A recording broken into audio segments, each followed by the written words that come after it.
Hi everybody, it's Mick here, and today we're going to smoke our sausage.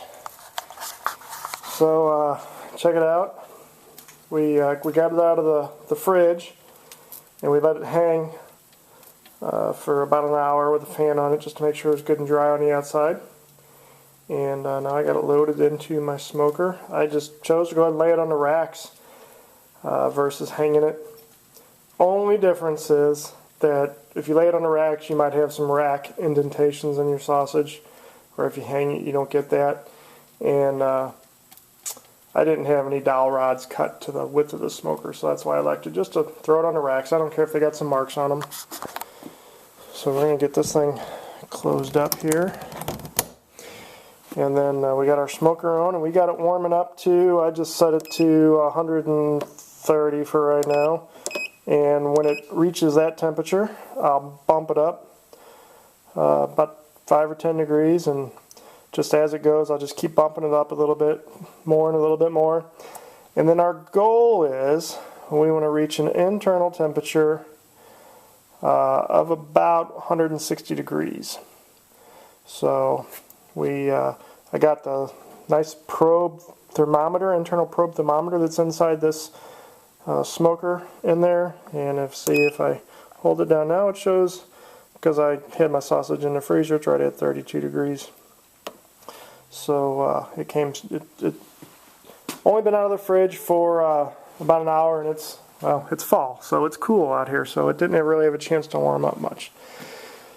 So this first bit is going to take a while, so we're going to let it come up to temperature a little bit, and I don't know, when the sausage gets up to, starts coming up, temperature starts coming up, I don't know, probably about 50, 60 degrees, I'll probably go ahead and add some smoke.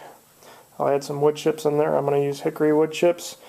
And what you're looking for is just a nice light smoke in there. You don't want to smoke it too heavy, because if you over smoke it, it can get real bitter.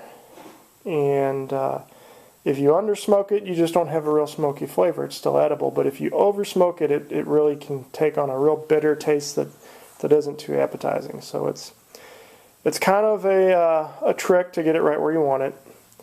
But so that's where we're at. Now we sit and wait, and we'll check on it in a little bit.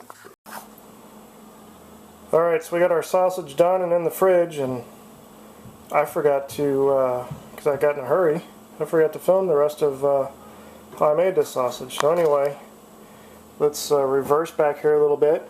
And I had it in the smoker for about 5 or 6 hours. And as soon as my probe thermometer said that it was at 160 degrees, I pulled the sausage out, and immediately I threw it all back in the tub here, and I covered it with ice water. And I let it sit in the ice water for about an hour. And after that, I took them up and I hung them in the garage for, I don't know, about 2 hours. And that's called letting it bloom. It's supposed to help the casing kind of reattach back to the sausage. And the sausage actually kind of swells back up just a little bit, is the way I understand it. Anyway, I know you're supposed to let that happen. So let it hang in the garage for about 2 hours, and then I brought it down and put it in the refrigerator, and that's where you see it now. Now, I like to let mine sit in the fridge for about a week before I even think about eating it or freezing it, because I like my sausage to dry out a little bit. I like it more like a salami, I guess. And if you let it sit in the fridge without wrapping it up or anything, usually it'll lose some of that water weight and become a little bit more firm. And then I'll go ahead, and when I do mine, I just wrap them up in aluminum foil and throw them in the freezer. I'll usually leave 2 or 3 sticks out of the freezer. They're good for about 6, maybe 8 months frozen. And in the fridge, they're good for a few weeks thawed out. I have noticed if I let them sit much longer than that, which usually that doesn't happen, that they can start to get a little mold growing on them. So usually they don't last more than a couple days once we thaw them out. But that's it on sausage making video. So anyway, that's part 2. So if you didn't see part 1 is where we actually mixed the sausage and stuffed it. This was a cheddar, jalapeno cheddar venison sausage. So check that out.